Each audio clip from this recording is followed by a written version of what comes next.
그 태극기를 바라보는데 이제는 내가 이 태극기를 바라보면서 내가 선서를 해야 된다. 이 태극기를 바라보면서 충성을 맹세할 수 있을까?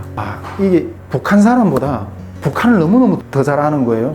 뭐 하다가 딱 막힌 거예요. 그래서 실수해가지고 죄송하다고 그렇게 하면서 다시 해야겠다고 이렇게 하는데 나는 왜 그걸 보면서 그 충격을 받았어요. 그게 너무너무 아름다워 보이는 거예요. 잡혀나온 사람들이 각 지방 도시에서 다 온 사람들이거든요. 근데 보통 이 사람들이 빠져나가려면 각 지방에서 와서 자기 사람 데려가야 되거든요. 지방 보이브라든 안전부들이 와서 이렇게 데려가야 되는데 그 북한 현실이 한번 함흥에서 청진까지 올라 보름씩 와야 되는데 그리고 그쪽에서도 살기 힘들고 그 제수도 먹여 살려야 되고 어떤 치료해야 되고 그런 이 능력이 안 되다 말이야. 데릴라 안 오는 거예요. 데릴라도 오지 않지. 여기서 이 시흥수 안에서도 이게 제수들을 먹여낼 수 있는 양식이 없지 하니까 일단은 그 약자들로부터 이게 아픈 사람들 그리고 이렇게 좀 이렇게 장애 있는 이런 사람들 위주로 먼저 이렇게 속해서 그냥 내보내더라고. 꼭 나가면 꼭 고향으로 돌아가겠다는 각서를 써가지고. 근데 내가 장애가 있다 보니까 제일 먼저 이렇게 해서 내보내게 됐죠. 이 자유라는 걸 조금 맛보니까 그러다 보니까 이게 내가 죽어도 다시 가야 되겠다. 그러니까 제가 그때 느낀 게 인간이 이 자유를 향한 어떤 열정은 죽음도 못 먹는 것 같아요. 내가 여기서는 내 소망이 없다. 어떻게든 속에 가야만이 어떤 내 삶이 있다 이런 것들 하는 거니까 어떻게 해서 그래도 어떻게 해서나 중국에 가야 된다. 이 중국이라는 맛을 보고 나니까 도저히 이 땅에서는 못 살. 그래도 고향에 돌아가봤자 주머니에 돈도 없고 어차피 형제들을 어찌 그걸 떠나서 오히려 형제들 힘들게 하는 거고. 그래서 다시 그냥 중국으로 탈북을 하려고 나와서 그때 딱 나와가지고 그때 제가 이렇게 잡힐 때 중국 돈 50원을 비닐에다 싸가지고 이렇게 똥구녕에다 넣었어요. 그래서 나와가지고 그걸 빼가지고 이렇게 해서 장마당에 가서 팔아가지고 바꿔가지고 거기서 이렇게 여비를 좀 마련해가지고 그때 진짜 다시 탈북하는 여정 가운데서 진짜 이렇게 기찻길이 막히면 걸어서 가면서 그때 이렇게 산에 나는 풀뿌리를 캐 먹으면서 그러면서 넘어왔어요. 그러면서 또 다시 탈북했죠. 한국에 가야 되겠다 이런 결심을 하고 한국에 있는 친구들을 이렇게 연락을 해서 처음에는 탈북 친구가 이렇게 자기 엄마하고 누이 동생을 북한에서 새로 데려와 가지고 나와 같이 저기 내몽골 쪽으로 이렇게 탈북시키려고 이렇게 시도를 했었어요. 우리 친구는 이미 한국에 왔다가 한국 국적을 가지고 있기 때문에 뒤에 섰다라고 우리를 앞에서 이렇게 앞 차량으로 이렇게 해가지고 내몽골 쪽으로 넘기려고 이렇게 했었거든요. 그때 자기 누이 동생하고 내몽골 그 역전에 이렇게 딱 들어왔는데 거기서도 이렇게 신분증 검열을 하더라고요. 나는 통과됐죠.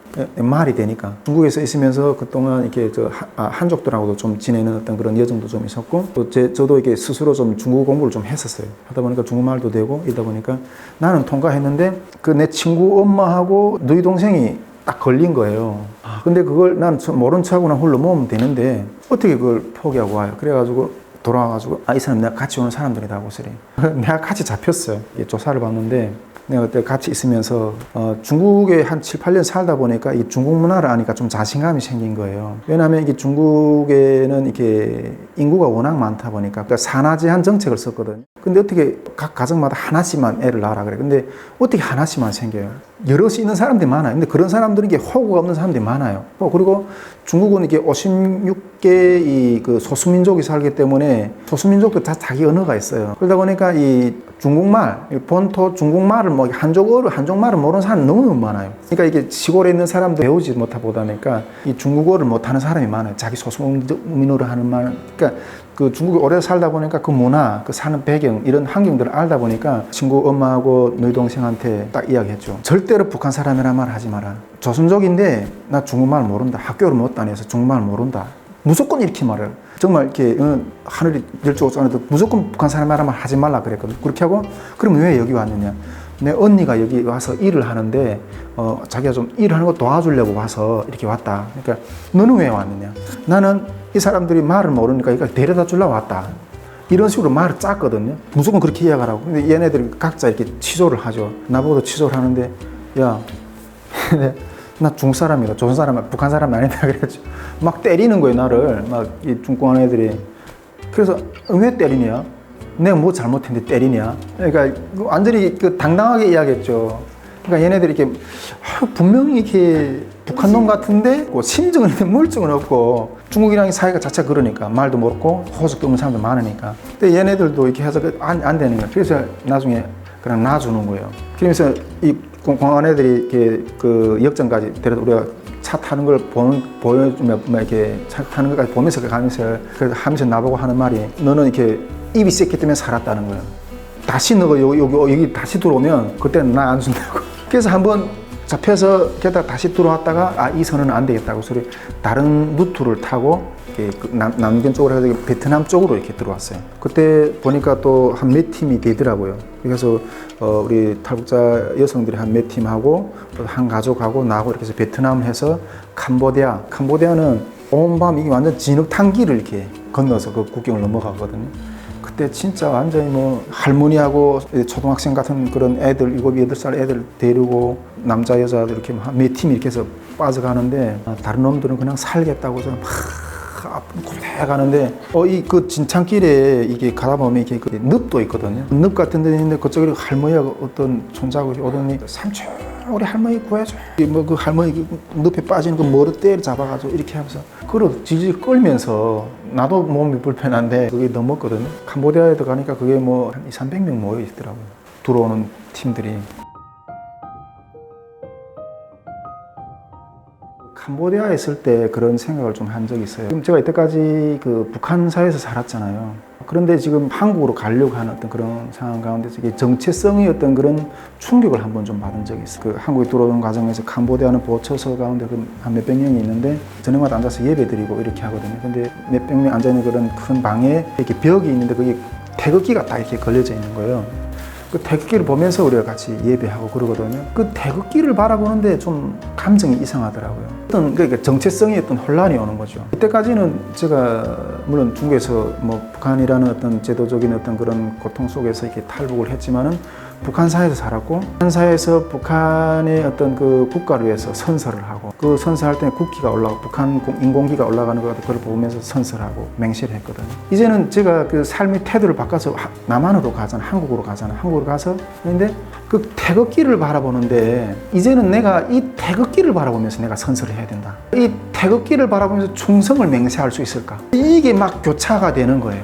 이런 감정들이 막 교차되면서 근데 내가 이렇게 남한에 가는 한국에 가는 어떤 이유는 일단 삶의 길 또는 이게 삶의 선택이잖아요. 그 삶의 선택을 하면서 이 국가는 나를 보호해 줄 수 있고 나를 어떤 보장이 되는가 그런 것들에 대한 내용 그것에 대해서 만일 그런 것들에 대한 아직 인식도 없고 그것이 나에게 어떤 영향을 끼칠지 모르지만은 그것에 대한 어떤 정체성을 대표하는 이 국기를 향해서 내가 충성을 맹세할 수 있을까 이런 혼란이 오는 거예요. 이거는 제가 봤을 때는 우리 탈북민들이라면 누구나 다 아직 이 정체성이 제대로 자리 잡지 못한 어떤 그런 부분이 상당히 있을 거라고 봐요. 그런 것들에 대한 작업도 사회적으로 많이 해야 된다는 어떤 그런 생각을 하고 있고 그 오는 과정 가운데 이게 그 우리 탈북자 여성들이 중국의 삶에 대한 이야기들 쫙 들은 거.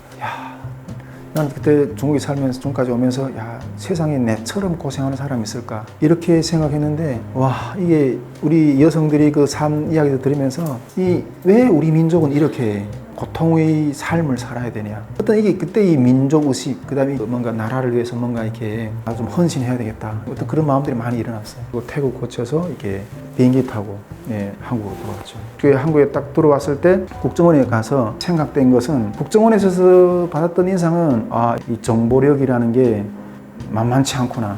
이 국정원 사람들이 다른 거는 잘 모르겠는데 일단은 이렇게 뭐 북한을 말하면 이게 그 보위부의 어떤 그런 이 시스템이라는 거는 알겠는데 이게 북한 사람보다 북한을 너무너무 더 잘 아는 거예요. 살고 있었던 그 리원이라는 그 땅, 리원이라는 그 지역의 모든 군사시설, 그리고 모든 그 문화, 그리고 모든 지형 저보다 더 잘 아는 거예요.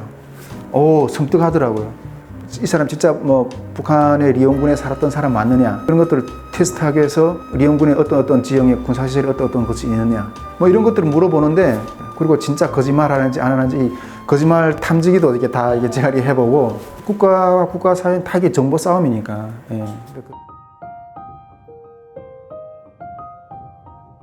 일단 제가 한국에 와서 좀 직장 생활을 했어요. 뭐 여러 가지 뭐 아르바이트 뭐 이런 것도 하고 그 학교 준비하기 전에 뭔가 잠깐 어떤 그 시간들을 보내기 위해서 어떤 그런 부분들이 좀 있었고, 첫째로는 이렇게 직장 생활을 하면서 좀 느꼈던 부분들이 어떤 부분이었는가 하면, 제가 이렇게 북한에서도 좀 일을 해봤고, 중국에서도 좀 일을 해봤고, 한국에서도 좀 일을 해봤고 이랬는데, 야, 이게 보통 보면 우리는 이렇게 뭔가 일을 맡으면 그거에 대해서 막 죽으라고 하거든요. 근데 혼자서 너무 열심히 해도 안 돼. 옆에 사람이 더 힘들어서.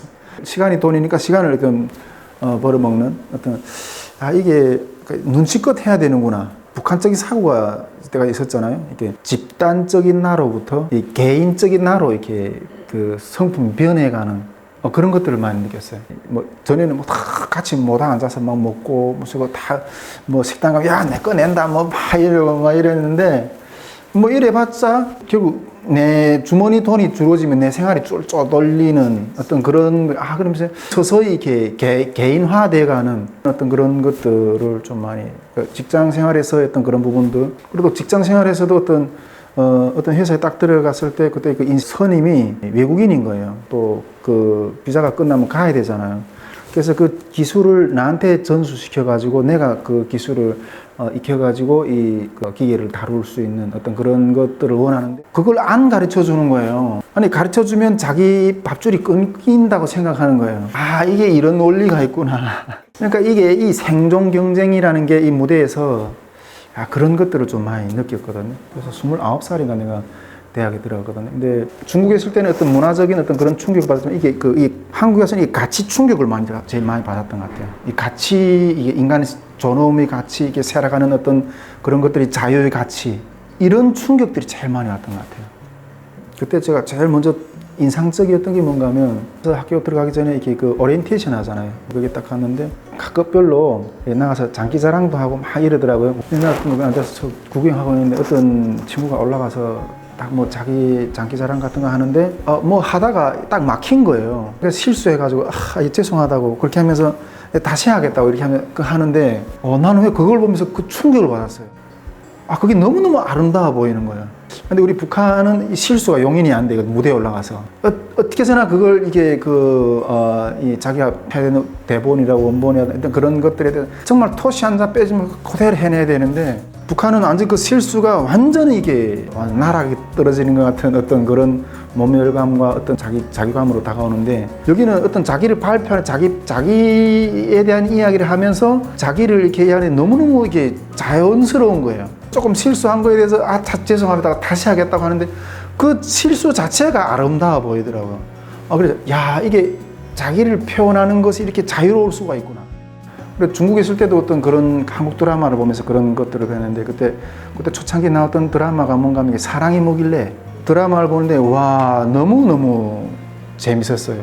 어떻게 이렇게 인간적일 수 있을까?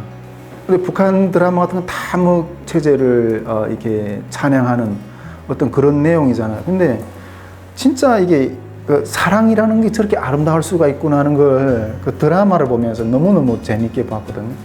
근데 한국에 와서 어쨌든 그런 자유롭게 말할 수 있다는 거, 자유롭게 어딘가 갈 수 있다는 거, 물론 선택하거나 어떤 이런 것들에 대해서 모르니까 힘들 수는 있지만은 무엇이든지 내가 원하는 것을 확신이 있다면 자유롭게 선택할 수 있다는 거. 이거는 엄청난 가치예요.